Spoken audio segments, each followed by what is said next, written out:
E sem mais delongas, vamos abrir a nossa Bíblia, Romanos capítulo 1. Romanos capítulo 1, versículo 16, versículo 17.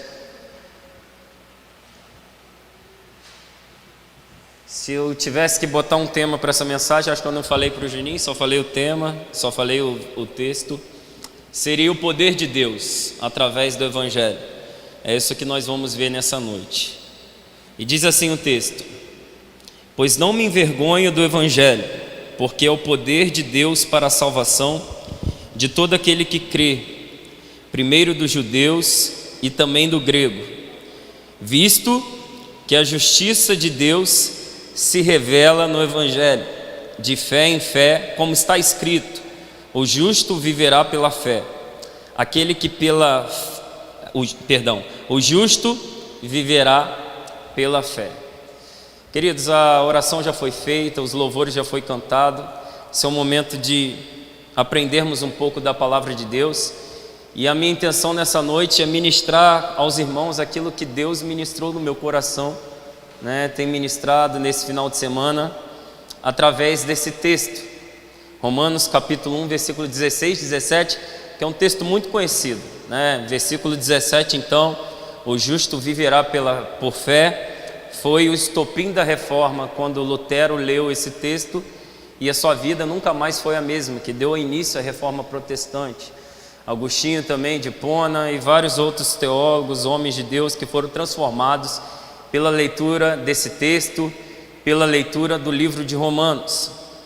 E se você é um cristão, eu quero conversar um pouco com vocês sobre o Evangelho, sobre o poder de Deus que vem por meio do Evangelho.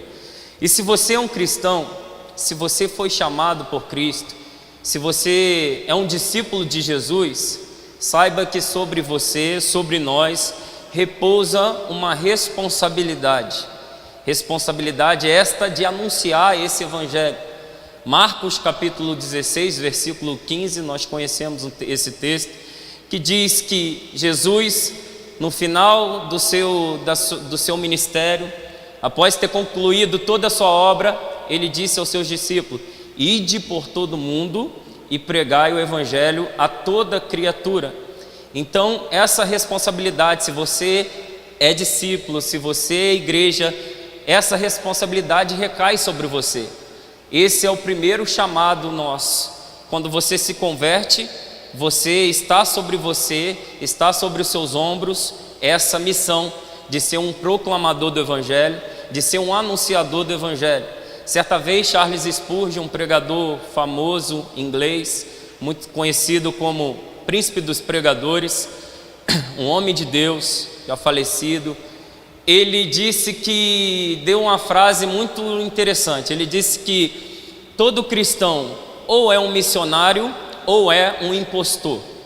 Ou é um missionário ou é um impostor. Certa vez outro pastor disse, esse pastor se encontra vivo, pastor congregacional até, Josemar Bessa, ele disse que todo cristão, ele é um missionário, disfarçado de vizinho, de pedreiro, de servente, de pintor, de professor, de dona de casa. Então, todos nós, meus irmãos, temos essa incumbência de pregar o Evangelho. Essa responsabilidade foi dada à igreja. Uma das missões da igreja no mundo é transmitir o Evangelho a todas as pessoas. Se você creu em Cristo, você tem esse chamado. Talvez você esteja procurando o seu chamado. Qual será o meu chamado? O primeiro chamado que você tem já é esse, de anunciar o Evangelho, de ser um pregador do Evangelho, seja na sua casa, na sua vizinhança, no seu trabalho, no contexto que você está inserido. Sobre você repousa essa responsabilidade. E sabedor disso e tendo conhecimento disso agora, a pergunta que nós devemos fazer é: o que é o Evangelho? O que consiste o Evangelho? O que significa o Evangelho? Nós falamos tanto sobre o Evangelho, nós pregamos tanto sobre o Evangelho, dia após dia, domingo após domingo, estudo após domingo, e nós precisamos saber o que é o Evangelho. E no texto que nós lemos, Romanos capítulo 1, versículo 16 e 17, o apóstolo Paulo traz essa resposta para a gente. Nada melhor do que a própria Bíblia ser um intérprete dela. O melhor intérprete das Escrituras é a própria Escritura. E nós encontramos resposta para essa pergunta, sobre o que é o Evangelho. E nós vamos conversar um pouco mais para frente, nós vamos voltar nesse texto. Mas antes de ter o conhecimento disso, antes da gente entrar nesses 2 versículos, que são versículos gloriosos, dentro deles há muito conteúdo que a gente pode explorar. Mas antes de entrar dentro desse contexto, do versículo 16, versículo 17, eu quero voltar com os irmãos o contexto da qual Paulo está falando sobre isso. Do versículo 1 até o versículo 7 do capítulo 1, desse mesmo capítulo, o apóstolo Paulo, ele começa a sua carta defendendo o seu apostolado, dizendo que ele foi chamado por Cristo para ser apóstolo, dizendo que ele foi separado por Deus para a pregação do Evangelho. Esse Evangelho, ele diz que foi revelado por meio dos profetas, através das Sagradas Escrituras, a saber, Cristo. Do versículo 8 até o versículo 17, o apóstolo Paulo expressa o seu desejo de ir até a igreja de Roma, por 2 motivos. Primeiro, porque era uma igreja que ele não conhecia. O apóstolo Paulo não foi o fundador dessa igreja, né? Então ele sentiu o desejo ardente de conhecer esses irmãos e servi-los. Acho interessante que nessa carta, nos capítulos iniciais, Paulo fala assim: olha, eu desejo estar com vocês para que possamos compartilhar o nosso dom, compartilhar os dons, reciprocamente edificarmos uns aos outros. O apóstolo Paulo falando isso: eu tenho um desejo de ir para vocês, não só ensinar vocês, mas aprender com vocês também, ensinando a humildade que o apóstolo Paulo tinha. Então, dentro dessa carta de Romanos, essa carta escrita pelo apóstolo Paulo, ela é considerada como o 5º evangelho. Nenhuma outra carta Paulo sistematizou melhor as verdades básicas, as doutrinas básicas do Evangelho, a não ser na carta de Romanos. Na carta de Romanos nós encontramos a doutrina da depravação total, nós encontramos a doutrina da justificação pela fé, nós encontramos a doutrina da santificação, nós encontramos a doutrina da glorificação, nós encontramos a doutrina da eleição, nós encontramos o papel de Israel na história da redenção e muito mais. A carta de Romanos, ela é uma carta, só através da carta de Romanos é possível pregar o Evangelho, é possível você expor o Evangelho a alguém, é possível você evangelizar alguém só usando a carta de Romanos. Só usando a carta de Romanos você consegue expor o Evangelho a alguém, explicar esse Evangelho a alguém. Somente através dessa carta, somente usando esse material que compõe 16 capítulos. E aí, meus irmãos, antes do versículo 16 que nós lemos, Paulo declarou aqui no verso 15 que ele se sentia como alguém que era um devedor. Ele se sentia que ele era devedor tanto de gregos como de bárbaros, tanto a sábios como ignorantes. Ele sentia esse dever. Ao receber esse evangelho, ao receber uma vez esse evangelho que o transformou, você conhece a história do apóstolo Paulo. Se você não conhece, lê lá em Atos capítulo 9 mesmo, né? Conversão? 9, né? Por aí, Atos 9, né? 9. Atos 9, você vai ver a história da conversão do apóstolo Paulo, como ele teve um encontro com Jesus e sua vida foi transformada. Então, Paulo ele sentia esse dever. Ele sentia esse dever de poder querer pregar esse evangelho que outrora ele havia recebido. Ele tinha o desejo de passar isso para frente, de pregar para as pessoas. Quando ele fala bárbaros, gregos, tanto sábios como ignorantes, ele queria dizer que ele queria pregar para todos os gentios. Gentios era todo aquele povo que não pertencia ao povo judeu, era todos aqueles que não pertenciam à classe dos judeus. Então Paulo se sentia no dever, na obrigação de transmitir essa verdade a eles. Meu querido, primeira coisa que eu aprendo aqui é que essa verdade ela precisa estar no nosso coração também. Esse desejo precisa estar no nosso coração. que o nosso Deus possa plantar todos os dias no nosso coração esse desejo, essa necessidade de pregarmos o Evangelho, de anunciarmos o Evangelho. Se recebemos esse Evangelho e por ele nós fomos transformados, nós não devemos guardar para si, para nós devemos compartilhar. E Paulo sentia esse desejo ardentemente, meu irmão, de ir para Roma. Ele manifestou o seu desejo de ir para Roma também para pregar o Evangelho lá. E abrindo parênteses aqui, como eu falei que Paulo sentiu o desejo, um dos segundos desejos de Paulo ir até a Roma, é porque ele tinha o desejo de ir até a Espanha anunciar esse Evangelho. Ele queria ser enviado por Roma, pela igreja de Roma, para proclamar o Evangelho que outrora ele recebeu na Espanha, porque o Evangelho de Jesus não havia chegado lá nos espanhóis. E aqui eu aprendo outra lição: o missionário, ele é enviado pela igreja, ele passa pelo crivo da igreja. Se no seu coração arde o desejo de ir para missões, se no seu coração arde o desejo de ir para outras nações e para outros estados, proclamar o Evangelho, é necessário a igreja abençoar você, é necessário a igreja reconhecer essa vocação em você. Não existe envio sem a bênção, não existe envio sem o apoio da igreja. E aí nós entramos agora no versículo 16, e Paulo diz assim, pois não me envergonho do Evangelho. Quando Paulo diz que ele não se envergonha do Evangelho, ele está insinuando que o Evangelho, ele era desprezível aos olhos do mundo. E mesmo assim, Paulo não se importava por enfrentar os escárnios dos ímpios, os cancelamentos, os deboches. Paulo não estava nem aí. Ele diz que ele não se envergonhava do Evangelho, implicitamente quando ele diz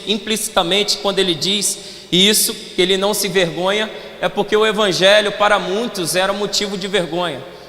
Para muitos o Evangelho, a mensagem do Evangelho é loucura para os que se perdem, A mensagem que é contida na 1 Coríntios capítulo 1, versículo 18, 21, diz que a mensagem da cruz é loucura para os que se perdem. Porque como é que pode acreditar em alguém, nesse Evangelho que diz que o Messias veio de uma família insignificante, um carpinteiro, filho de carpinteiro, que andava com pecadores, que tinha 12 discípulos e a maioria dos seus discípulos eram pescadores, que um desses discípulos era publicano, um deles o traiu, um deles negou ele por 3 vezes. Como é que pode acreditar nessa história que ele morreu naquela cruz do Calvário? Quem acredita nisso, que ele é o Filho de Deus, que ele é o Messias? Isso é loucura, essa é uma notícia vergonhosa. O rei de vocês morreu na cruz. A cruz era a morte mais... era a pior morte que alguém poderia sofrer naquela época. É a morte mais vergonhosa. Então para muitos tinham por vergonha a mensagem do Evangelho. Mas Paulo se posiciona diferente. Paulo agora, como seguidor de Cristo, ele diz que ele não se envergonhava do Evangelho que ele cria, meu querido? E é isso que nós devemos ter também, jamais termos vergonhas desse Evangelho, que uma vez nos transformou, que uma vez nos libertou, que uma vez transformou não só a minha vida, mas transformou a vida da nossa família. Eu jamais posso ter vergonha de anunciar o Evangelho. É essa postura que Paulo tem, é essa postura que Cristo espera de nós. Eu não me envergonho do Evangelho. Que você possa sair com essa certeza nesse coração, com essa disposição no seu coração, de não ter vergonha da mensagem do Evangelho. E aí ele continua, ele diz agora por que o Evangelho? O que é o Evangelho? A resposta está aí. Ele diz que o Evangelho é o poder de Deus para a salvação de todo aquele que crê, primeiro dos judeus, também do grego. Quando Paulo fala que o Evangelho é o poder de Deus para a salvação, primeiro dos judeus, depois do grego, em primeiro lugar aqui, Paulo está insinuando que a raça humana precisa de salvação, certo? Porque não faria sentido ele dizer que o evangelho serve para salvar se toda a raça humana não precisasse de salvação. Se no final da vida, depois que nós morremos, todo mundo ir para o céu, ir para um lugar bom, todo mundo ser salvo, então não faz sentido. Para que falar que o evangelho é o poder de Deus para salvar? Salvar o quê? Do quê? Né? Então Paulo insinua com essa afirmação que a raça humana precisa de salvação. E aí logo nos 3 primeiros capítulos de Romanos ele expõe isso. No capítulo 1 ele vai expor, dizer que todos os gentios precisam de salvação. Ele vai dizer ele vai abordar a pecaminosidade dos gentios. No capítulo 2, ele vai abordar a pecaminosidade dos judeus. Os judeus também precisam de salvação, embora seja um povo que recebeu as promessas, embora seja um povo que recebeu a lei de Deus, embora seja um povo que recebeu tantas bênçãos de Deus, eles não souberam lidar, não souberam enxergar o evangelho na lei de Deus e constituíram para si uma religião totalmente legalista, achando que a lei servia, a observância da lei, a prática da lei servia para salvá-los. Então, como eles não compreenderam o evangelho, Paulo também vai dizer que eles precisam do evangelho, eles precisam da salvação. No capítulo 3, aí ele coloca todo mundo dentro do mesmo pacote. Ele diz que toda a raça humana precisa de salvação. Toda a raça humana está debaixo do pecado. O famoso texto que nós conhecemos, capítulo 3, versículo 23, diz que todos pecaram e carecem da glória de Deus. Por isso há necessidade da salvação. Por isso a necessidade da pregação do evangelho. Por isso ele é o poder de Deus para transformar, porque todo ser humano que nasce, ele nasce precisando da salvação, precisando do poder transformador do evangelho. Os nossos bebês precisam do evangelho, as nossas crianças precisam da salvação transmitida pelo evangelho. Os nossos adolescentes, os nossos jovens precisam do evangelho. Os velhos adultos precisam do evangelho. Toda a raça humana necessita do evangelho, porque essa raça humana um dia quebrou a lei de Deus. A raça humana, através do seu pecado, ela ofende a Deus. Nós herdamos na nossa natureza a natureza dos nossos primeiros pais. O pecado de Adão foi transferido para nós. Então toda a raça humana necessita de pecado. No capítulo 3, ele fala que não há nenhum justo, não há um bom sequer, né? Se alguém fala para você, quando você estiver abordando o evangelho, e essa pessoa fala, mas eu sou bom, eu sou justo, eu faço coisas certinhas. E aí você olha para o capítulo 3 de Romanos e fala, olha, não é verdade isso. A Bíblia diz que o homem não é bom, a Bíblia diz que não há ninguém que entenda, não há ninguém que mereça, não há nenhum justo sequer, todo mundo precisa de salvação. É isso que o apóstolo Paulo fala. Meus irmãos, e é isso que difere o cristianismo de outras religiões, porque as outras religiões, ela olha para o homem e fala que a salvação está dentro do homem, intrinsecamente um homem é bom. Nele há bondade, então ele pode ser salvo olhando para ele mesmo, né? Quem conhece aquela frase, aquela famosa frase, ouça o seu coração, né? Só ouve seu coração, vai pelo seu coração, diz, você é bom, né? Essa mensagem, essa falsa verdade que as outras religiões passam, essa é a religião do mundo moderno.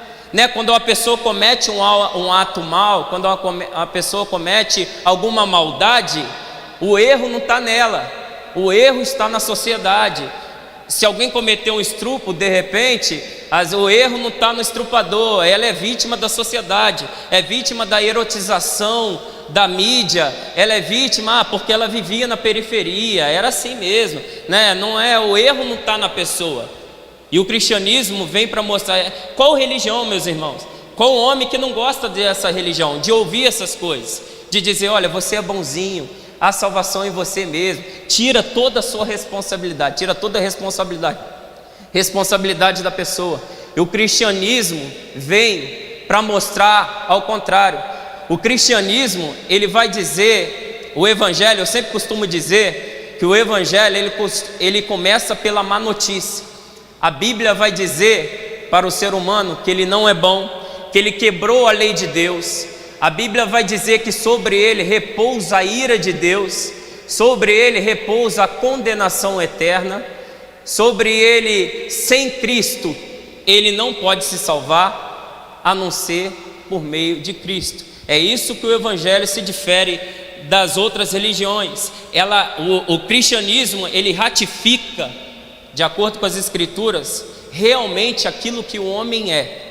Por isso da necessidade do evangelho.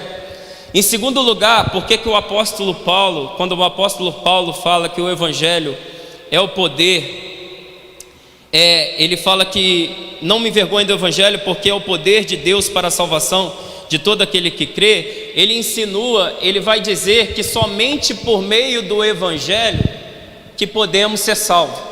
Somente através do evangelho é que o homem pode ser salvo. Não existe nenhum outro meio, não existe nenhum outro caminho, a não ser por meio do evangelho, a não ser por meio da pregação do evangelho, a não ser por meio de Cristo crucificado, da mensagem da cruz. Paulo diz isso, que para o homem ser salvo, é necessário, salvo dos seus pecados, salvo da condenação eterna, ele necessita somente do evangelho. Somente essa ferramenta pode salvar o homem. E aqui interessante, meus irmãos, dentro do contexto de Romanos, salvação aqui não é meramente aquela salvação que nos salva da condenação eterna do inferno. Não, quando o apóstolo Paulo fala que o evangelho é poderoso para salvar, ele é para salvar em todos os sentidos. Primeiro, o evangelho nos salva da culpa do pecado, e aí nos restabelece um relacionamento de paz com Deus novamente.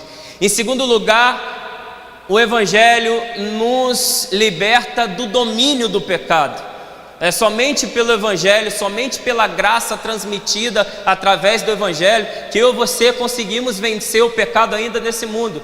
Só é possível, querido, vencer aquele pecado que outrora te oprimia, aquele pecado que outrora te escraviza, aquele pecado que te faz tropeçar todos os dias, somente te fazia pecar todos os dias. Somente é possível através da libertação que está inserida no evangelho, somente pela graça de Deus. Em terceiro lugar, o evangelho nos salva da presença do pecado. Um dia, o nosso Redentor, ele irá voltar. E o nosso Redentor irá voltar, e o que vai acontecer? A ressurreição dos mortos. Um dia nós encontraremos com ele, no novo céus e nova terra. Encontraremos com ele. E ali, nesse período, querido, novos céus e nova terra, o pecado será definitivamente extinto para todo sempre. Certa vez, um pregador, não me lembro o nome, ele falou que mais anseia ele chegar no céu, chegar na presença de Jesus, é simplesmente que lá não tem mais pecado, é simplesmente a ausência do pecado. O que eu mais, a minha ansiedade, a minha expectativa eu estou tão ansioso para chegar nesse lugar, porque esse lugar não vai ter mais pecado. Nós vamos receber corpos gloriosos, semelhantes ao corpo de Cristo, ao corpo glorificado de Cristo. E esse corpo, a partir dessa verdade, a partir dessa glorificação, o pecado não mais pode nos derrotar, o pecado não pode mais nos fazer virarmos as costas contra Deus. Então, quando Paulo fala de salvação aqui, nesses três aspectos, meus irmãos, foi esse evangelho que uma vez nos salvou da culpa do pecado, ele tem salvado do domínio do pecado, e ele o já e não agora, nos salvou da presença do pecado, porque um dia, na consumação de todos os tempos, o pecado será extinto, e nós seremos vitoriosos para todos sempre. Louvado seja Deus por isso.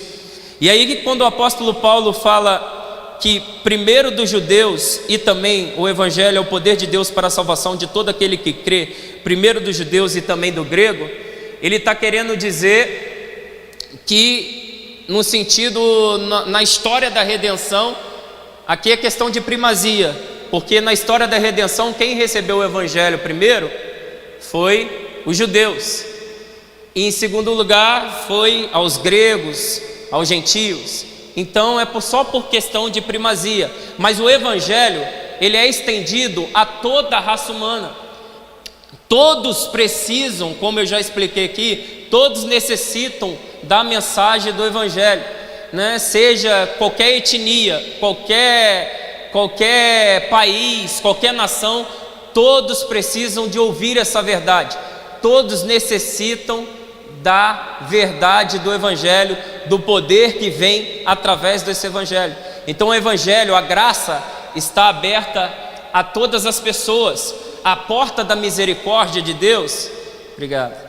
A porta da misericórdia de Deus, ela está escancarada a todas as pessoas. Não há ninguém na face da terra, não há nenhum povo, não há nenhuma classe social, cor, raça, tribo que não necessita do evangelho para salvação. Então todos precisam. A igreja precisa ir a todos. Todos necessitam, querido. Todos necessitam. Não pensam que é só quem necessita do evangelho, é só os pobres, os necessitados, aqueles que vivem em comunidades extremamente carentes. Não, o rico também precisa. Todos necessitam da pregação do evangelho. Esse evangelho, ele abrange a todas as pessoas, e nós somos proclamadores disso. Por isso que Jesus disse: ide por todo mundo e pregai o evangelho a todos, a todos.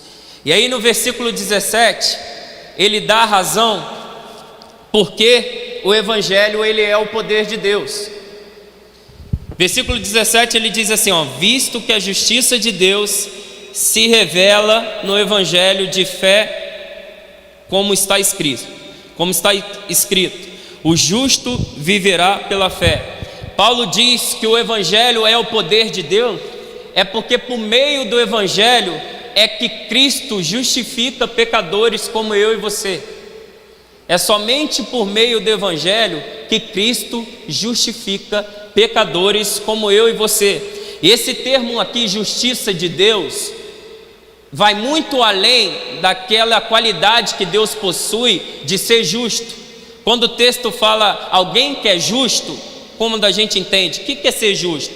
É quando alguém age para com alguém de forma imparcial, né? Ele é um juiz justo, por exemplo, na nossa sociedade, ele julga de forma imparcial, ele julga de forma correta, ele dá o julgamento, ele dá o veredito de acordo com o que aquela pessoa merece, de acordo com o que aquela pessoa fez por merecer. Por exemplo, um malfeitor, ele vai punir e ele vai absolver aquele que é inocente. E Deus, meu querido, não é contrário. Deus, ele é o justo juiz. E como o pecado quebrou, e como nós pecamos e quebramos a lei de Deus e ofendemos a Deus com o nosso pecado, Deus, que é um justo juiz, precisa tratar como nós merecemos. Precisa punir, na verdade, precisa punir o pecador. Ele precisa punir o pecado. Ele não pode deixar impune um pecado, um pecador. Por exemplo, se diante de um tribunal que você estiver assistindo e ali está um estrupador, um pedófilo, não sei o que, e o juiz chega, já tem provas conclusivas contra ele, ele assumiu o crime, e se o juiz chega para ele e fala: você está liberado, eu te inocento, uma revolta vai se causar em todo mundo, porque dentro de nós há esse senso de justiça. Ele não seria um justo juiz fazendo isso. Mas o evangelho, aí que entra a beleza do evangelho. Cristo, ao invés de punir Deus, ao invés de punir o Pai, ao invés de punir eu e você, Ele envia o seu único Filho, que assume a nossa natureza. e assumir a nossa natureza, Ele toma para si a nossa culpa. Os nossos pecados são colocados nele. Os nossos pecados, os pecados de Adão e de Eva, que uma vez foi imputado a nós, agora esses nossos pecados são imputados em Cristo na cruz do Calvário. E naquela cruz Deus precisa satisfazer sua ira. E naquela cruz Deus despeja toda a sua ira santa diante do seu Filho. Ele derrama a sua ira, aquela ira que era para nós, aquela cruz que era para nós, o galardão do pecado que é a morte, pois Romanos capítulo 6, versículo 23, diz que o salário do pecado é a morte. Aquela morte que era para ser minha e para ser sua, Jesus assumiu em nosso lugar. Ele morreu a nossa morte, Ele tomou para si todo aquele sofrimento, aqueles chicotes. Pensa no sofrimento de Cristo, aquela coroa de espinho, toda aquela rejeição, toda aquela humilhação, era para ser minha e para ser sua, mas Ele morreu em nosso lugar. Ele assumiu a nossa culpa, de forma substitutiva, Ele assumiu essa ira, toda essa ira despejada de Deus sobre Ele. É isso que é a beleza do Evangelho. O Evangelho mostra que existe alguém que Deus enviou aqui, que também é o próprio Deus, se encarnou, tomou figura, foi 100% homem e 100% Deus, pisou o nosso chão e assumiu toda a nossa culpa. É como se Ele falasse: Pai, deixa comigo, o Senhor precisa punir, precisa castigar, porque Tu és um Deus justo, pecaram contra Ti, ofenderam o Senhor, deixa comigo, eu assumo. E o Pai diz: vai, filho. Na comunhão perfeita da Trindade ali, o Pai, o Filho e o Espírito Santo concordando um com o outro, e aí coloca em prática a obra da redenção. É só por meio do Evangelho, meu querido, por isso que ele é poderoso, porque é por meio do Evangelho que Cristo te aceita, que Cristo me aceita. Somente por causa da justificação, da justiça de Cristo, que foi imputada sobre nós. Ali é uma troca. Nossos pecados foram imputados em Cristo, e a justiça perfeita de Cristo foi imputada sobre nós. Por quê? Porque Cristo não tinha pecado. De maneira, olha só a beleza do Evangelho, de maneira que quando Deus olha para mim e para você, Ele nos aceita, porque Ele vê a imagem do seu Filho nos representando. Ele não nos aceita, Ele não te aceita, meu querido, porque você é intelectual.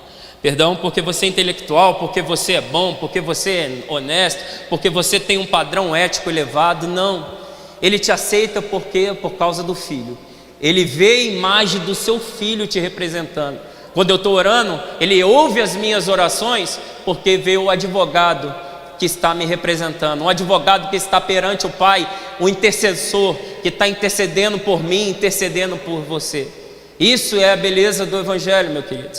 E aqui a Bíblia diz que o justo viverá por fé, e aqui Paulo usa um texto lá de Abacuque e aplica aqui, dizendo que o justo viverá pela fé, ou seja, aquele que pela fé se torna justo viverá eternamente com Deus, eternamente no novos céus e na nova terra.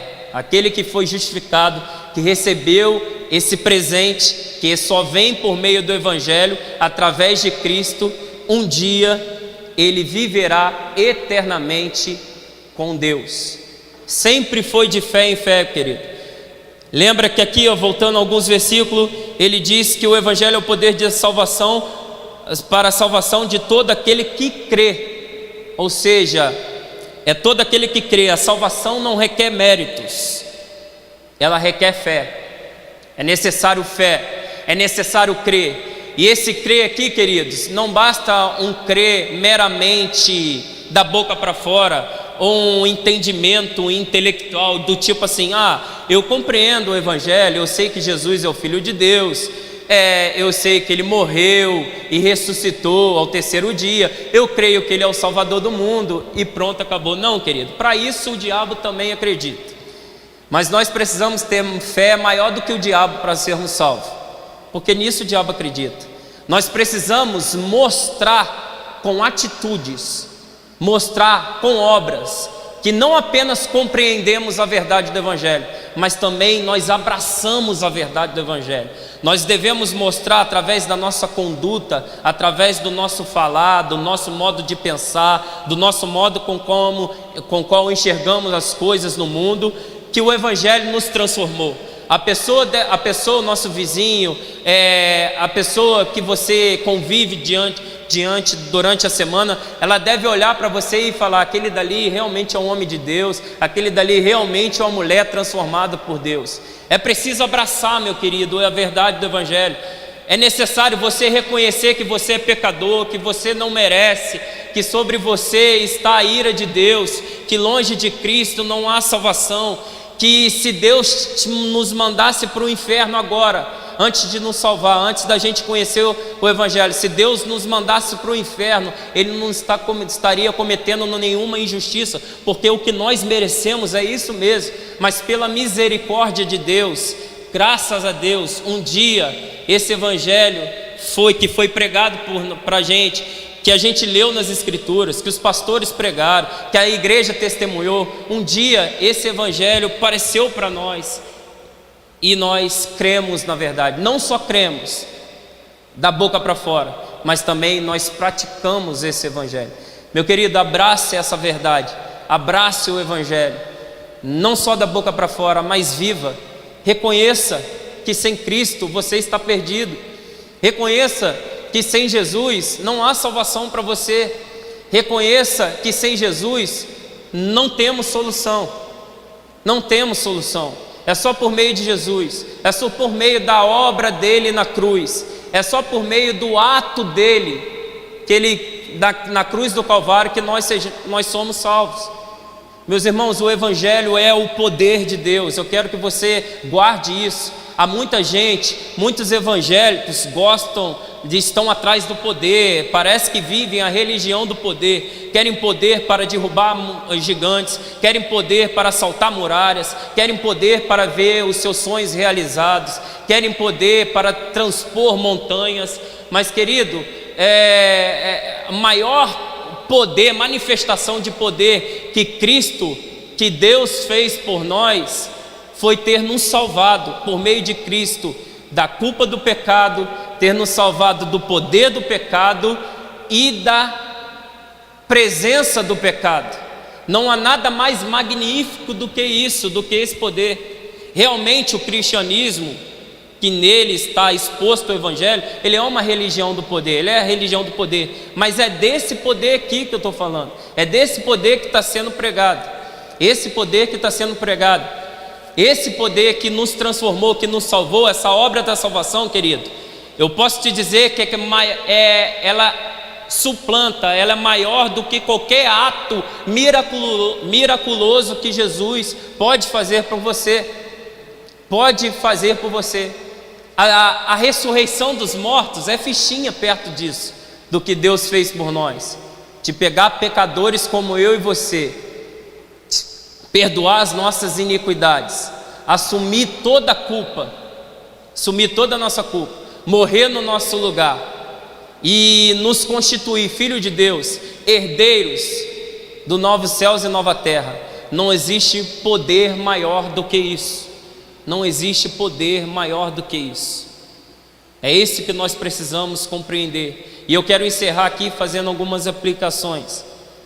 Duas aplicações. Em primeiro lugar, você que está aqui e que conhece o Evangelho, você que é um cristão de verdade, você sabe o que é o Evangelho. Meu querido, eu quero instruir vocês, eu quero aconselhar vocês, encorajar vocês a não ter vergonha desse Evangelho. Talvez você esteja vivendo num ambiente hostil, lá no seu trabalho, na sua família, na faculdade. Meus irmãos, talvez você tenha sido escarnecido por causa desse Evangelho, mas não sinta vergonha desse Evangelho. Não sinta vergonha. Meu querido, o Evangelho é como se fosse um leão. Você precisa, nesse contexto que você está, abrir a jaula e deixar o leão atacar, porque esse Evangelho, ele é poderoso para transformar os maiores inimigos do povo de Deus. Foi assim que ele fez com o apóstolo Paulo. Apóstolo Paulo era um dos maiores perseguidores do Evangelho. Ele achava que o cristianismo era uma seita, ele achava que Cristo era o falso profeta, e ele perseguiu muitos cristãos. Mas quando ele se encontrou com Cristo no caminho de Damasco, ele teve uma experiência não tão muito boa, e aí ele foi transformado e a sua vida nunca mais foi a mesma. Você não precisa passar por essa experiência como o apóstolo Paulo passou. Basta reconhecer que você precisa de Cristo. Não tenha vergonha desse evangelho. Não tenha vergonha daquele que morreu por nós. Morreu a sua morte. Tomou sobre os seus ombros a sua culpa, o seu pecado. Ninguém faria isso por nós a não ser Cristo. Não tenha vergonha, querido, de se posicionar como um cristão, de ser um verdadeiro cristão no ambiente que você está inserido. Não ligue se você ser cancelado, porque possivelmente você vai. Não tem problema ser taxado como quadrado, como retrógrado. Não tenha vergonha, porque no final das contas é esse evangelho, é esse Cristo que salvará a sua alma, a minha alma, da condenação eterna. Da condenação eterna. Em segundo lugar, você que está aqui, e eu quero fazer um convite para você. Você que está aqui, que ouviu essa mensagem, e no seu coração, e na sua consciência, no seu coração, você entendeu que o Evangelho é poderoso para transformar a sua vida, que você necessita de salvação, que você necessita de libertação. Meus irmãos, o Evangelho, ele é poderoso. As portas aqui do céu, é como se as portas do céu, eu gosto muito de usar essa frase, as portas da misericórdia estão abertas ainda hoje. Ele está te chamando. Você não veio nesse culto à toa. Deus te trouxe aqui. Ele está te chamando. Vem, creia em mim, deposite a sua confiança em mim. Pare de depositar a sua confiança nas suas forças. Para de achar que em você há bondade. Para de achar que por meio das obras você será salvo. Não, reconheça Cristo. Olha, eu reconheço, somente Tu és poderoso para me salvar. A palavra, meu querido, o evangelho aqui, no grego, da qual ele foi escrito, original do texto, esse poder aqui, na verdade, esse poder, ele não é um poder qualquer, não é um poder de Deus para curar, para criar as coisas do nada e trazer existência, não. Esse poder aqui, a palavra aqui para poder significa dunamis, que quer dizer dinamite. É um poder muito grande que esse evangelho pode causar. É esse evangelho que pode transformar a sociedade em nossa volta, pode transformar o Planalto ao nosso país, pode transformar a sociedade que está na nossa volta, pode transformar famílias, restaurar casamentos, restaurar filhos que estão perdidos.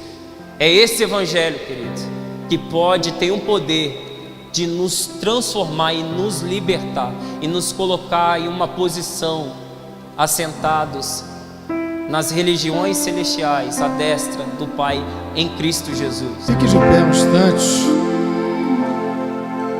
Uma palavra tremenda dessa. Certa feita, levaram um paralítico até Jesus. Haviam ali fariseus, mestres, vindo de todas as partes. O Evangelho também mostra que Jesus é o que tem autoridade sobre a terra para perdoar pecados.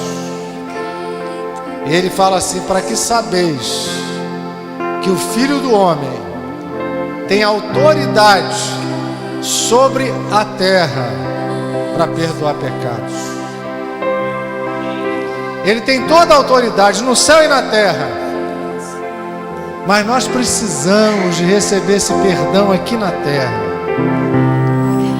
Eu não sei o quanto você tem errado, o quanto você tem pecado, o quanto você tem se desviado, o quanto você gostaria de retornar à casa do Pai, na comunhão dos irmãos. E o Evangelho também mostra isso, o poder da salvação E o poder da salvação vem junto o poder do perdão. Deus perdoa pecados. Um Deus que perdoa pecados. Eu quero estar aqui na frente mais um pouquinho. E talvez você esteja angustiado, sofrendo, dormindo e acordando, pensando em seus pecados. Mas nós temos um Deus que pode trazer paz, que excede o entendimento, que excede o conhecimento, que excede talvez o nosso orgulho, a nossa vaidade. Mas Deus quer perdoar. Deus quer trazer paz ao nosso coração. E eu quero estar aqui orando por você, porque Deus quer perdoar. Deus é o Deus que quer trazer alegria do Espírito Santo. O fruto do Espírito Santo quer ser transbordante em nossa vida. E um cristão deve viver abundantemente nessa terra, porque a Bíblia fala: vocês vão comer o melhor dessa terra. Não só de coisas físicas, mas de coisas espirituais, da alegria, da paz, de poder desfrutar isso, porque nós temos um Deus que perdoa. Eu quero, o apóstolo escreve assim: olha, eu estou escrevendo um negocinho para vocês aqui, filhinhos, para que vocês não pequem. Mas se alguém pecar, nós temos advogado junto ao Pai, Jesus Cristo, que pode nos perdoar os pecados. Amém, amém. Coloque a mão no seu coração assim. Pai, Tu és o nosso Deus, um Deus que tem ouvidos e ouve o nosso clamor, um Deus que tem olhos e nos vê, não nos vê apenas pelo lado de fora. O Senhor penetra no mais profundo do nosso coração. Tu conheces, ó Deus, os nossos pensamentos. Ó Deus, Tu és o Deus que fala. Tu és um Deus vivo. Tu falaste esta noite ao nosso coração. A Tua palavra, ó Deus, entrou na nossa alma, e que ela faça morada em nós. Ó Deus, e que esta semana continues a falar aos nossos ouvidos, à nossa alma. Queremos, ó Deus, que haja cura. É o que nós Te pedimos esta noite. Que tenhamos uma semana na Tua comunhão, em todo e qualquer lugar onde nós estejamos, ó Deus, possamos perceber a Tua presença falando conosco. Muito obrigado, no nome de Jesus. Amém, amém e amém. Aleluia, nós vamos ter.